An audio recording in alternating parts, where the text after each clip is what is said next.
स्वास्थ्य व परिवार कल्याण विभाग द्वारा 21 मार्च को स्वास्थ्य केंद्रों, आंगनबाड़ी और स्कूलों में निःशुल्क सिकल सेल स्क्रीनिंग व जागरूकता शिविर लगाया गया। इस शिविर में जांच कर सिकलिंग रोग के लक्षण व प्रभाव को समझाया गया।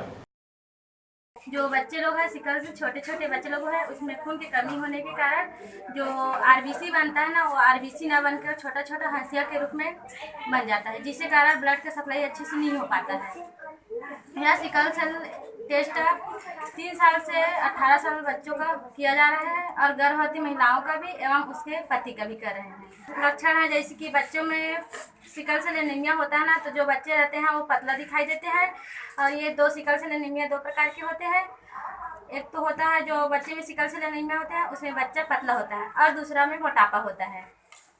सिकल सेल एनीमिया का लक्षण होता है जैसे कि बच्चे को दस्त भी होता है, कमजोर भी दिखाई देता है, आँख रेड हो जाता है और हाथ पैर एकदम बहुत ज़्यादा पतला दिखाई देता है।